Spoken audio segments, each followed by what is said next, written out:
Are students getting screwed in these stimulus bills? Ohio State got about $43 million. Penn State's getting $55 million. Rutgers is getting $54.1 million. I heard MSU is getting about $30 million. University of Michigan is getting about $25 million. All these universities, these really well-known universities, are getting millions upon millions of dollars in stimulus at the same time that their students aren't getting anything from the government. So a lot of the higher education universities got money through the CARES Act, and they got $6.2 billion to split between them, and half of it has to go to grants to their students. So it calls that at least half of the money goes to grants, and almost every university is making exactly half available for grants. So they're still keeping half of it. So these universities are not having all the cost of being up and running. So having lights on, paying for a lot of the day-to-day stuff that would come with running a university, they're transitioned to working just via computer or via phone, stuff like that, and they are getting stimulus, and they're also charging people a lot of the time the same amount that they were before for a lower product. It's a worse product.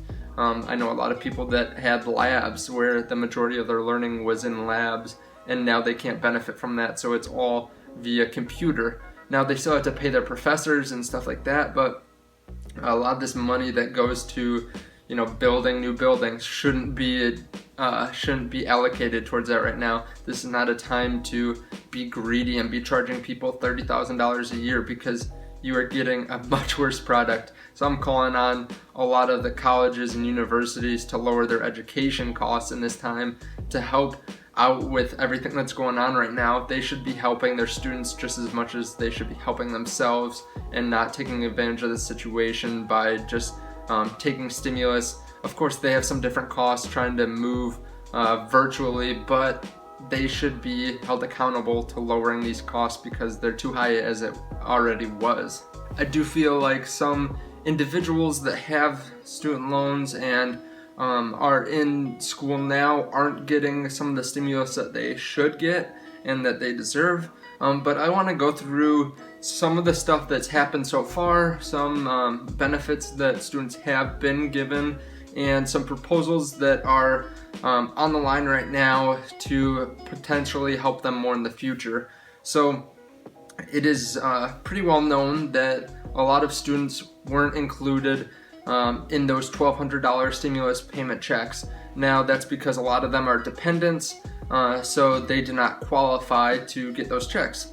Unfortunately, a lot of students still have expenses. A lot of them are on their own, or a lot of them just aren't able to do what they were going to do, which is maybe work part-time. They've been laid off. They were depending on some kind of income that they don't have now. So that has been a problem for a lot of students.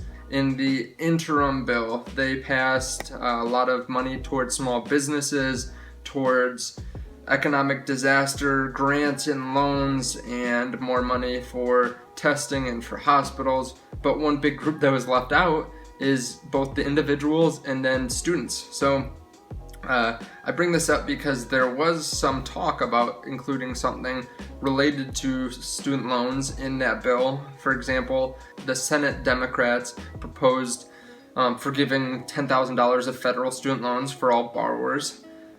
Joe Biden talked about giving student loan forgiveness to all undergraduate tuition at a federal level, and that applied to anyone that made less than $125,000 a year.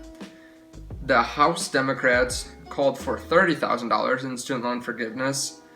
Elizabeth Warren talked about canceling student debt for 95% of Americans, which I don't know the 5% that was left out there, but Bernie Sanders proposed $1.6 trillion towards student loan forgiveness that would cancel all federal and private student loans. There was some talk about including this in the last bill that just was passed yesterday and today, but that was not approved they kind of got away from that because this bill was more meant for small businesses to stimulate the economy. But students still do stimulate the economy if they have money, and they weren't given a lot of this stimulus, and student loans will continue to drain their bank accounts as they are not working.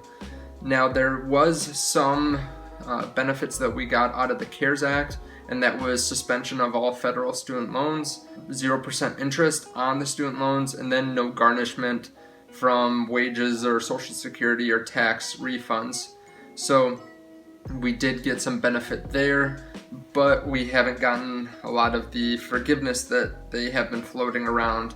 Now, they might include that in the next stimulus, especially as more states are pushing back their timeline to reopen.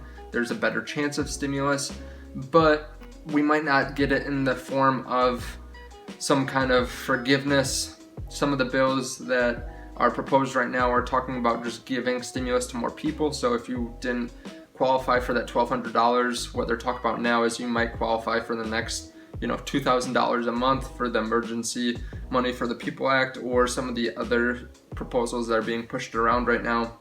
The benefits that we receive from the CARES Act last for, a handful of months. So luckily, up until September 30, 2020, we can benefit from the no payments and the no interest, but we won't be able to get the forgiveness. Now, I do want to note, if you were someone that was trying to get the public service loan forgiveness, so you work at a school or some other public entity, then you could get your loans forgiven after 120 payments on time, and there's some other stipulations.